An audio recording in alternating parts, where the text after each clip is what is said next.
So Julie asked me to tell a bit about the coaching techniques I used, and she came up with this beautiful word. So this is not mine. So you see the complementary strengths, advanced coaching techniques. And where we use it is to really make and deliver a transformational journey, both with individual clients and with teams. So when we talk about these clients, we really go on a journey together. So clients, I call it, we're on a discovery together. And when we use advanced coaching techniques, it's actually based on two questions. What is the true coaching question the client has or the team? And on the other hand, what is it about their readiness? How ready are they to take this journey? So when I'm in a coaching conversation or working with a team, it's also a true discovery for me, because I don't know what I'm going to use on the day and in the session. Of course, with teams, there's a bit of a structure, otherwise it would be total chaos, but really working with what is happening on the day, bringing in the emotions, the feelings, the impact, and then choosing the technique in the moment to use. How many advanced techniques a coachee or a team experiences during their whole journey is very depending, because sometimes the coaching question also needs a lot of business mentoring. So it's really based on that, how we make the mix together. So today I'm going to expose a few of the techniques to you, but what are we all aiming for is really the self-leadership awareness. With that, having people take full ownership of the impact and the understanding. What are they after? What are they trying to really maybe even get rid of? Focusing on productive and non-productive behaviors. What has been maybe productive 10 years ago might be fully non-productive where they are right now. Maybe they were in the company a fantastic expert, but now they become a manager. Guess what? That's two different things. So their good behavior, productive behavior, might have come totally non-productive. Yeah. So when you look at these coaching conversations, maybe some of you say, that looks like total chaos, totally non-structured. And others might think, this is great, this creativity, intuition, all is happening at the same time. We actually have a good structure, although the coachee will not experience that directly. But behind the scenes, there's a structure in 3 phases. The first phase is for the client to fully understand and accept their own behaviors. When that is not happening, we cannot continue. Some clients come because they really are passionate and motivated themselves. Some clients are, I need to be here. I had 2 people leave my team, and I'm just here because of a compliance check. HR wants me to do this because there needs to be a compliance check. So you can imagine that there is some investigation, exploring to do to have the person accept their own behavior. When we're at that stage, we actually can start the discovery, examination, probing, exploring, learning. So all about the new skills and the behavior. Understanding the impact of the non-productive behavior.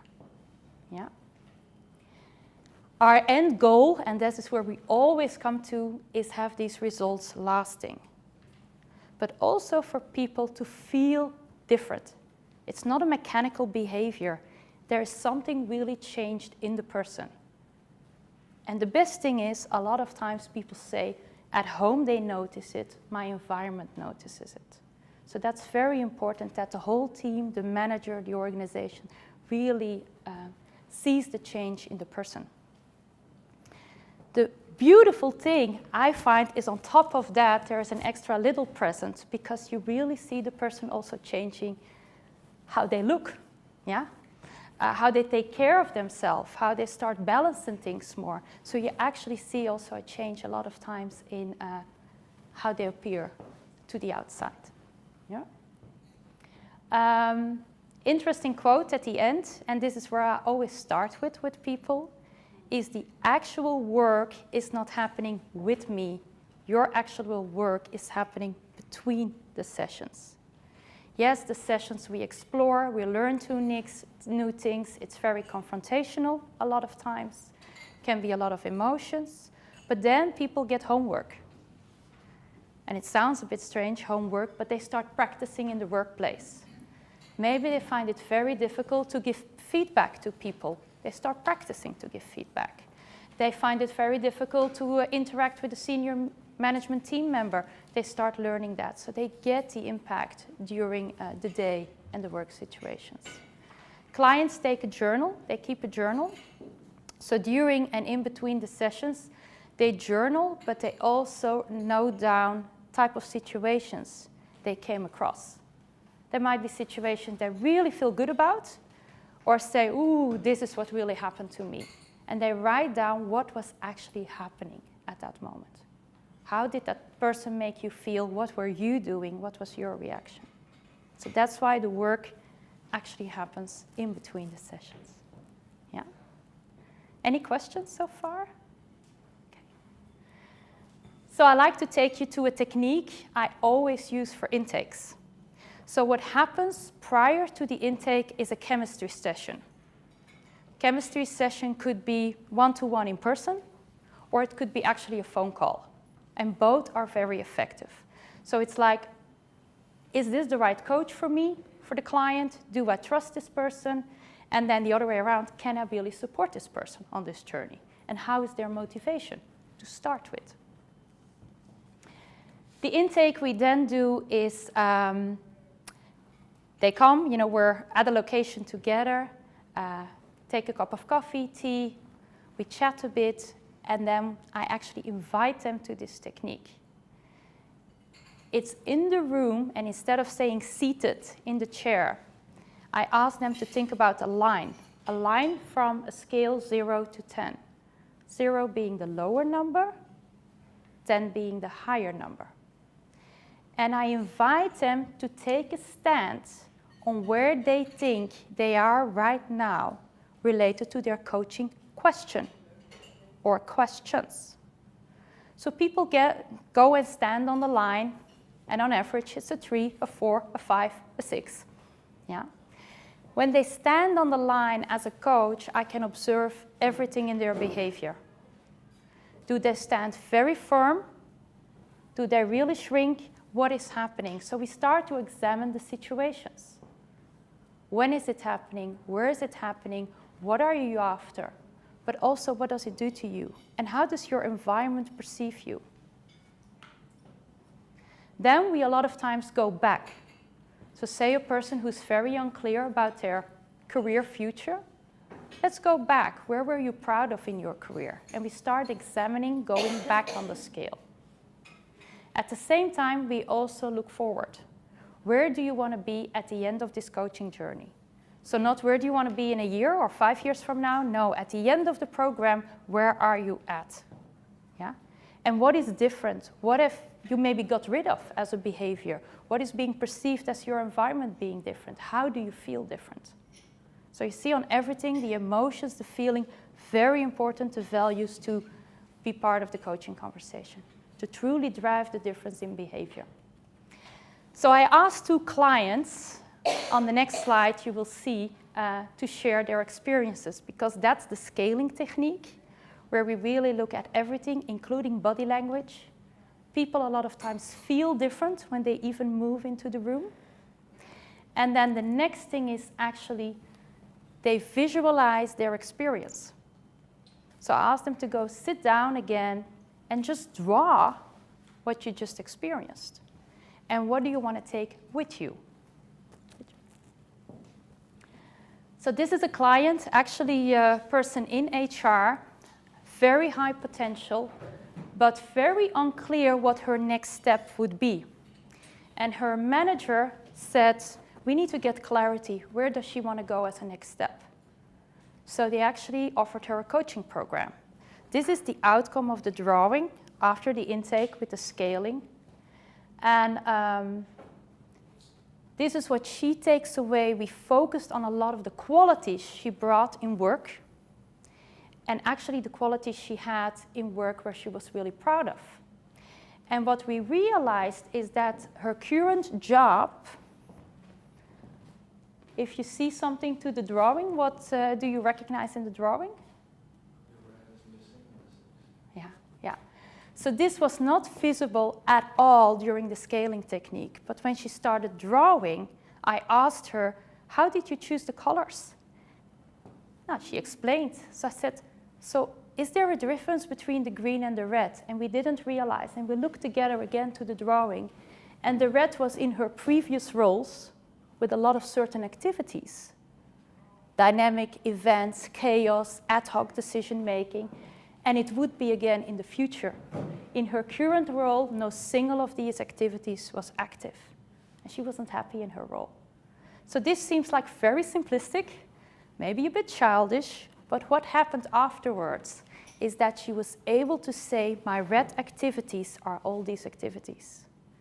In 3 weeks from this session, she applied for an internal role, and she screened it based on the red activities in the job description. So this whole red-green team became a very clear metaphor, even in her talks with her manager. What are the activities, what needs to be in a job for her? Yeah? So it's a total different way than saying to people, what are your good qualities, what are you good at? It's a total different experience. And it stays very clearly in the mind, the red and the green activities. Yeah. Any questions? Okay. What's the question? How did you suggest this for her to do this? What question did you ask her to draw? I don't ask what to draw. I say just take away the experience you just had on the scale and draw your experience. What do you want to take with you? And some people take a real drawing, and some drawings are very abstract. Sometimes people don't get to draw. So I had a client 3 weeks ago, an intake, and I asked her to draw, and she said, it stops. I said, what's happening? She said, in my mind, I'm only thinking about what you would like on the drawing. So I said, tell me a bit more. Is that happening in your environment? She came to realization that daily, ongoing, she's in her mind thinking about what others want from her. Yeah? So even the drawing technique, it's not about the drawing, it's the thinking pattern. And this now became a clear objective in our coaching program. Her inner critical voices are part of her daily work at home and in business. So she's pretty tired. Yeah. Yeah. Does that answer your question, Julie? Thank you. A total different drawing. This person is a senior supply chain leader, working with a lot of very senior professionals, responsibly globally for a lot of plants, a lot of workers. So if you would look at this person, highly credibility, 16 years with the company, fantastic track record. But here it's about feeling. This person highly feels insecure and wants to get rid of it. When she interacts with an executive committee, she shrinks. She feels so small. She wants to do good for things. She needed to present a new thing to the work council, and it wasn't liked firsthand. She was awake for 3 days because she wanted to be liked. She had worked so hard to make such a good proposal for the work council, but it wasn't liked. So here you see it's all around feelings and emotions, and this is what she drew. A helmet, for the people in Dutch, a helmet and a harness with no person in, because this is how she really feels. Very, very small. So when we start asking, where do you want to be at the end of the coaching journey? She said, I would like a jacket where I can take on and off. And I know if you have to interact with senior management, it's different, but I would like to be a bit more like myself at work. And she kept on looking. At the end of the line for her, number 10 was a plant. That's where she had the scaling, and it was a plant in my office. And I asked her, what is attracting you? You keep on looking to the plant, to the number 10. Why don't you dream about the number 10? How would it look? And that whole question started her to really dream. And she said, that would mean I would come to work as I am at home. So, okay, tell me a bit more. What is happening for you different at home than at work? So our goal is now to come to here, where she feels very strong. You know, she's drawn a tree with a nice sun on top of it, totally in balance. Yeah. So you get a total different insight of a person. Any questions on the drawing and the scaling? Is this a technique that you develop yourself or you learn somewhere else? Because Yeah. I find very interesting, but it would Yeah. not have occurred to me to do it like that and No. to enjoy it. Yeah. No, I How learned. came up to this? Yeah, I have a life coaching background with a lot of creative techniques, and then you start mingling things. So if you ask, were you clear to do this right away with an intake? No. That's learning and seeing what works. Now I use this 90% of the time.